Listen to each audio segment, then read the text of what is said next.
Podemos contar com a sua participação? Hashtag correspondente médico. Já estou com o Twitter aberto aqui para poder compartilhar com o Dr. Fernando Gomes quais são as suas dúvidas a respeito dos temas que a gente vai trazer a partir de agora. E, doutor, muito bom dia, boa quarta-feira para todos nós. Bom dia, Elisa, bom dia a todos. Vamos trabalhar. Vamos trabalhar. Começou o serviço aqui nesse nosso quadro Correspondente Médico. O primeiro tema que eu trago é sobre a imunização da Covid-19. E por quê? É porque a vacina desenvolvida pelo grupo Johnson & Johnson contra a Covid é segura e traz resposta imune ao vírus, isso segundo os resultados preliminares e parciais das fases 1 e 2 dos testes clínicos. Uma outra notícia boa também, ela é de dose única. Os resultados foram divulgados pela empresa num estudo publicado na plataforma de pesquisa Medrixiv. Falei certo? Será, doutor? Medrixiv. Doutor, a vacina chinesa, a Coronavac, que a gente também tem de vez em quando trazido aqui para o nosso quadro, ela é aplicada em 2 doses. Só que essa que a gente está falando da Johnson & Johnson é em 1 dose. Isso faz uma vacina ser mais eficaz, menos eficaz ou é só um método diferente? Isso representa um método diferente porque cada vacina tem o seu racional teórico e é desenvolvida de uma forma especial. Agora, do ponto de vista logístico e aplicação disso para a população, isso tem um impacto muito grande, porque você convoca a pessoa uma vez, você faz a aplicação da vacina apenas uma vez e, com isso, tendo o resultado, você entra dentro de uma estatística favorável e mais fácil de conduzir. Ao passo que vacinas que precisam de um reforço, mesmo que seja a curto prazo, você precisa trazer todas as pessoas para serem vacinadas novamente. Além de ter um gasto adicional com insumo, você tem a questão, que é natural de acontecer, quando você está falando de muitas pessoas, de ter perdas, né? Pessoas que conseguiram participar de uma, mas não conseguiram fazer a segunda dose, o que nos preocupa.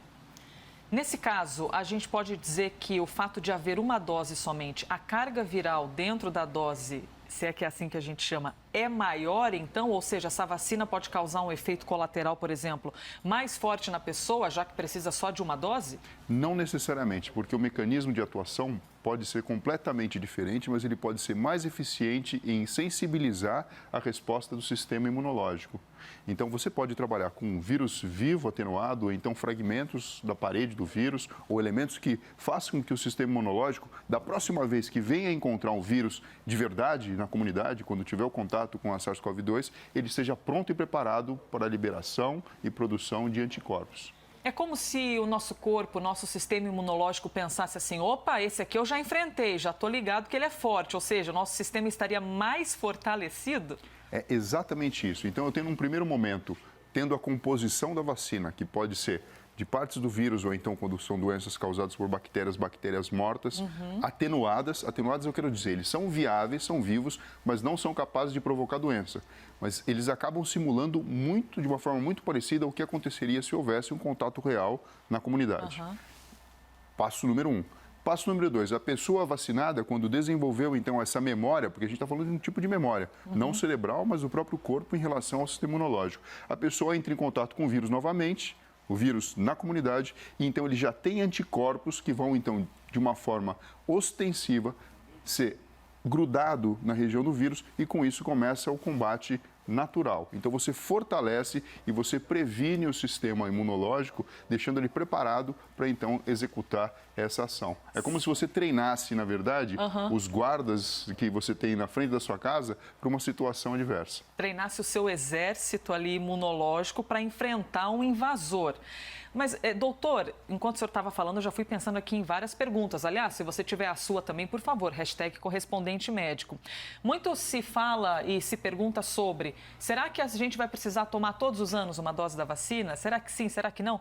Quando a gente fala, no caso da Johnson & Johnson, que é apenas uma dose, a gente não está excluindo a hipótese de ser necessário, depois de um ano, tomar uma outra dose. Essa resposta, essa informação, a gente não tem ainda. Sim, porque a gente está indo para um teste de fase 3. Aqui no Brasil, provavelmente cerca de 7 mil pessoas vão participar desse teste, pensando numa imunização com uma dose apenas. Existe também uma programação da própria empresa para mais para frente realizar no Reino Unido o teste com 2 doses.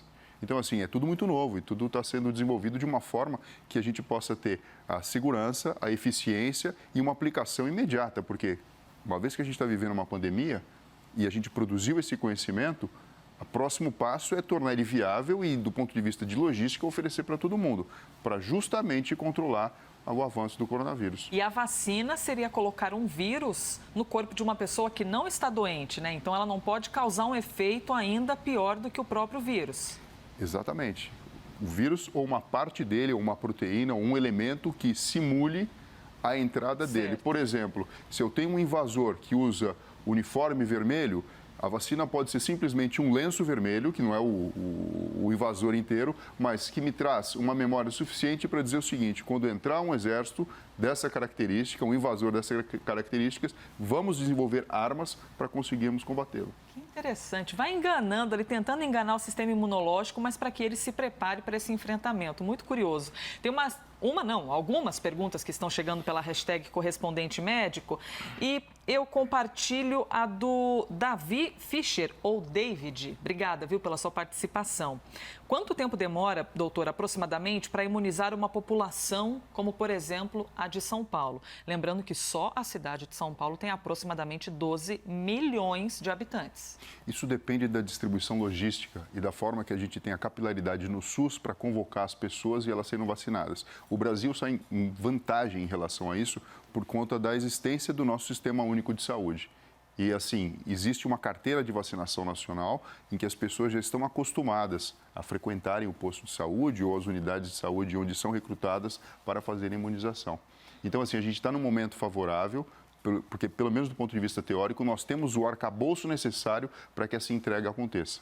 Muito bem, olha, temos ainda uma notícia ainda melhor para trazer para vocês que acompanham o nosso jornal agora. Começam hoje, quarta-feira, os testes da terceira fase desta vacina nos Estados Unidos e também em outros 7 países, incluindo aqui o Brasil. Ao todo, 11 estados devem participar dos testes.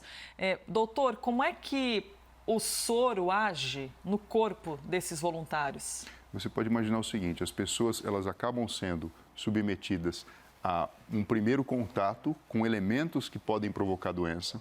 O sistema imunológico, então, ele faz esse reconhecimento e começa, então, a fazer a fabricação de anticorpos que visem o combate do coronavírus. Então, funciona mais ou menos de uma forma semelhante ao que a gente falou anteriormente, Sim. Sendo que a filosofia é a seguinte: eu vou ter uma prova ali na frente e eu estou participando de um treino, para que quando chegue o momento de contato real com o vírus e com o problema, eu tenha arcabouço suficiente e arsenal suficiente para executar o combate. Hashtag correspondente médico. Participe, hein? Mande a sua dúvida. Lembre-se que não existe pergunta boba. Será que eu pergunto isso? Mande seu questionamento. Muitas vezes o que está aí na sua cabeça é a dúvida de muitas outras pessoas que estão acompanhando a gente. Muito bem, vamos aqui a mais perguntas. Eu vou trazer a do João Baldim pela hashtag correspondente médico. Bom dia, meu nome é João. Gostaria de saber como é que é definido se uma vacina pode ser aplicada em dose única? E qual que é a metodologia para essa predição em uma aplicação global, sendo que a produção de anticorpos em grande escala ainda não foi testada? Pois é, tudo isso faz parte do método científico e do que está sendo avaliado. A fase 3 desse estudo, ela é tem um recorte científico bastante interessante e que acontece como deve ser previsto pela ciência. Então, é um estudo prospectivo, randomizado, duplo cego, em que as pessoas não sabem se estão recebendo a vacina propriamente dita ou então se é simplesmente um elemento que funciona como para o psicológico entender que a pessoa está sendo vacinada. Quando a gente tem o elemento e os dados captados dessa observação, e aí tem a questão de você escolher se você vai fazer apenas uma aplicação e verifica se isso traz resposta ou não, você tem tábuas de dados que lhe oferecem essa informação. Então, tudo depende do desenho científico que você faz durante a fase de pesquisa. Por isso que, apesar da gente imaginar que deveríamos ter mais velocidade na execução das pesquisas, é muito importante que essa fase seja muito bem desenhada e realizada, para que a gente possa ter respostas concretas e que a gente possa dizer, ok, uma dose funcionou e vai ser dessa forma que a gente vai aplicar. É lógico que sempre visando o que tenha uma aplicabilidade real no mundo concreto, porque não adianta você desenhar algo que precise de 50 doses e você sabe que, do ponto de vista logístico, você não conseguiria aplicar isso na população. A gente está falando sobre como prevenir a Covid-19, sempre trazendo um retrato dos estudos para vocês.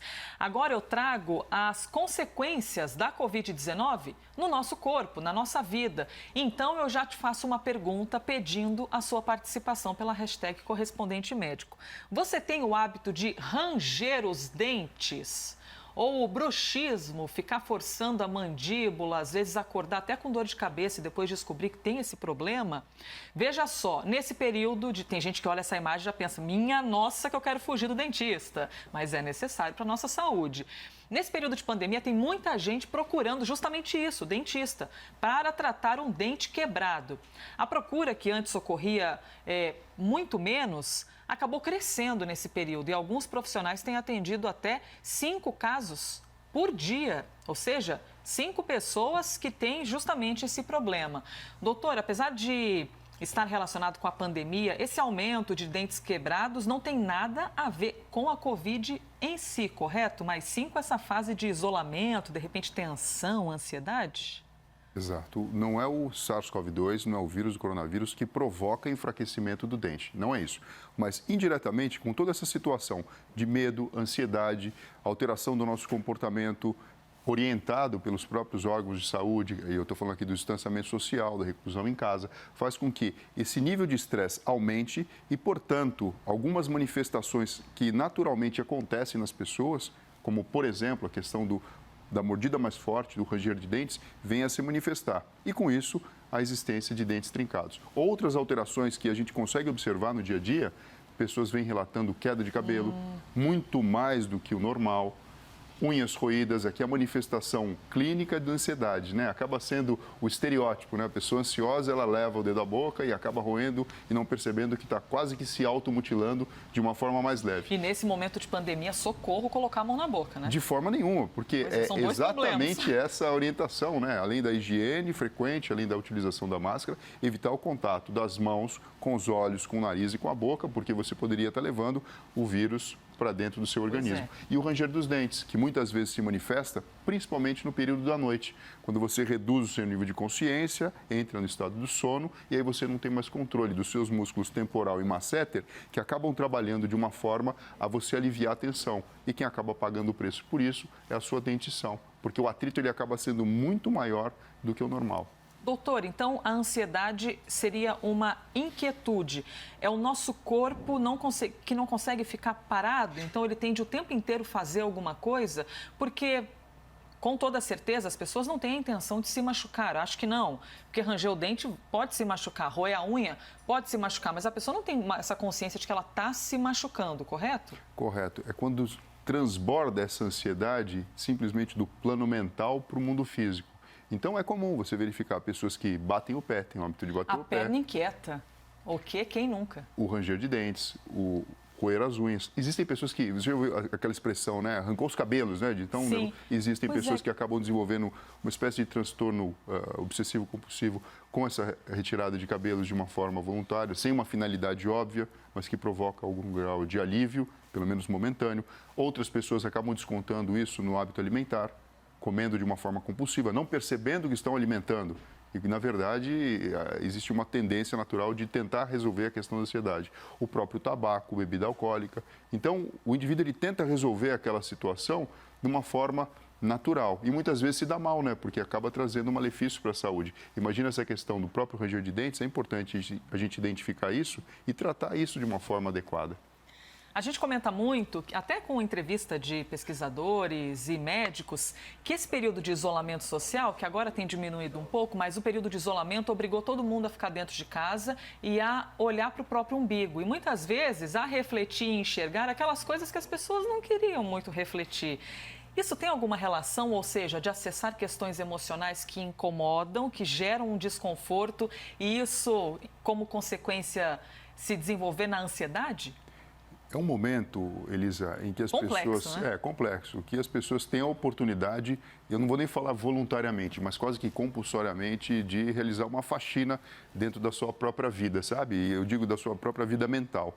Então, é normal que problemas que tragam ansiedade, preocupação, angústia, se manifestem de uma forma muito maior, porque as pessoas não têm alternativas que naturalmente tinham de uma forma prática no dia a dia para dar vazão a extravasar. Então, elas precisam olhar mais para si.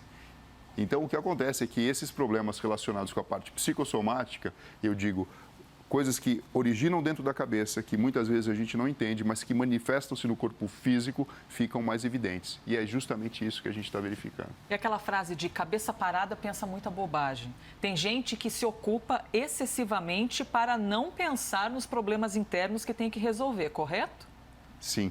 E a própria correria do dia a dia oferece um campo fantástico para essas pessoas, porque você entra naquela confusão do dia a dia, dos compromissos, que hoje em dia a gente olha e fala, será que eu deveria participar ou precisaria participar de todos esses compromissos mesmo? Será que eu não poderia lançar mão do não, do talvez, ou do depois eu resolvo isso, sem procrastinar, entende? E agora as pessoas têm a oportunidade de pensar um pouco mais sobre isso, de uma forma compulsória, né? De uma forma que ou você acaba se entendendo e desenvolve métodos naturais para ficar melhor. Então, aqui eu digo, aprender a meditar, aprender a respirar, aprender a ter contato com a alimentação e com a própria natureza de uma forma tranquila, ou então vão sofrer de problemas de ordem da saúde mental. Pois é, eu vou ouvindo o doutor e com o olho colado aqui na hashtag Erisdan Maciel. Bom dia, gostaria de saber como manter os dentes fortes e saudáveis e se café faz mal para os dentes. Adorei essa pergunta, viu? Porque eu também já quero prestar atenção nessa. Olha só, a dentição é algo extremamente importante para a nossa vida, porque faz parte do nosso aparelho digestivo e a gente começa então todo o processo de adquirir energia dos alimentos através da boa mastigação. Então, cuidar dos dentes é fundamental, seguir protocolo de higiene, de escovar os dentes, passar fio dental, verificar que tipo de alimentação você está ingerindo constantemente. Imagina, a ingestão de mais açúcar do que o necessário, ele traz fragilidade e possibilidade de que a flora bacteriana na boca seja diferente, aumentando a probabilidade de doenças dessa ordem. Então, assim, cuidar disso é extremamente importante, porque problemas no dente, além de causarem alterações relacionadas à cavidade bucal, então aqui a gente fala de mau hálito, de dor, de desconforto, também pode causar, inclusive, infecções que podem acometer o coração. Então, a gente fala de uma coisa tão simples que pode levar a complicações extremamente graves. E assim, não é que o café faz mal para o dente, só que o café, com a sua própria coloração, ele tem a possibilidade de deixar o dente um pouco menos branco do que o normal. Então, a orientação é, toma o café, se puder depois tomar um copo d'água, fazer um bochecho com água, acaba atenuando essa questão e o seu dente vai tender a ficar mais branquinho. Então, se eu aparecer com dente marrom aqui, você já sabe o que aconteceu, viu? Que a gente fica com o café escondidinho ali atrás da bancada. Apesar de não poder, fonoaudióloga ficar doida com isso. Ainda bem que a gente tem o senhor todo dia aqui, hein? Porque, olha, haja pergunta para aparecer aqui na nossa cabeça e também na cabeça de quem assiste. Então, obrigada, viu, doutor, por todos os dias vir cedíssimo aqui com a gente na CNN. É isso aí, Elizabeth, bom dia para você, bom dia a todos. Daniel, bom dia para você também.